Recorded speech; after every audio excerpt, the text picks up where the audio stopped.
Are you in a healthy relationship? Are you happy?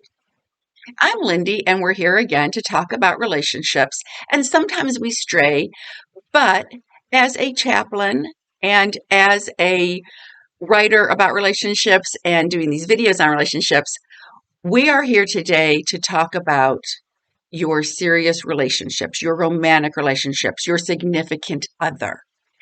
And a lot of people come to me in my roles and say, I just can't find anybody, or these are the reasons I'm not in a relationship.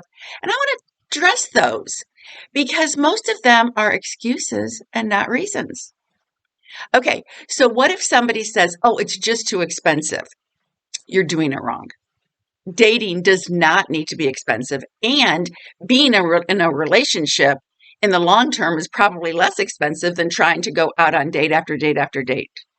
So, if cost is the reason, invite somebody to go for a walk, to go hiking, to meet at a pond or a pool and watch the world go by. Don't worry about the cost. You're doing it wrong. If that's your reason, we're going to acknowledge that's an excuse. Time. Probably the second biggest reason people tell me that they're not in a relationship is time. And there are a lot of directions to go with this. One is, I work so much, I just don't have time to devote to it.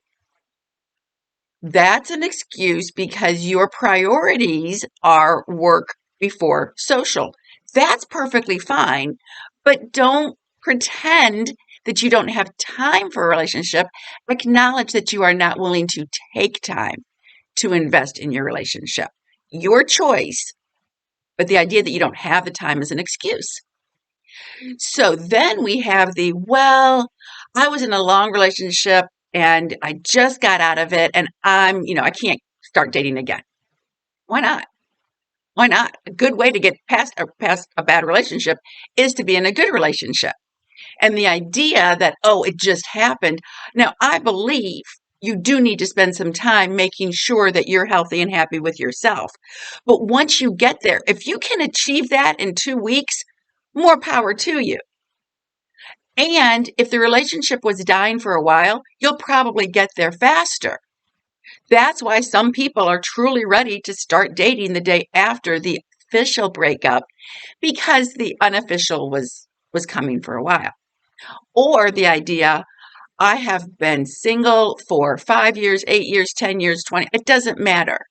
I can't be in a relationship again. I'm too used to being alone. Excuse. Yes. Will it change your life? I hope it does.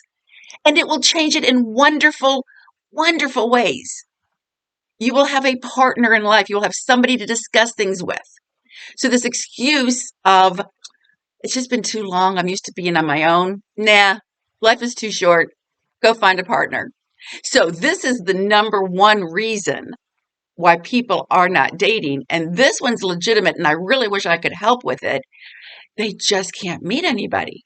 Now, first of all, you might have to change your rules. If you are only willing to date, and I do know people like this, if you are only willing to date someone who has $100,000 income, owns their own home, drives a car they've paid for already, and has a lot of money to spend on dating, you may have to change some of those rules. So if you can't find that, no, you can't find that. But the truth is, there are great people out there. And what you have to do is first put yourself out there. Talk to anybody and everybody. Make it clear to family and friends that you are open and willing and committed to being in a healthy relationship. And two, don't give up. I know you want to give up. I've given up so many times, but we all bounce back.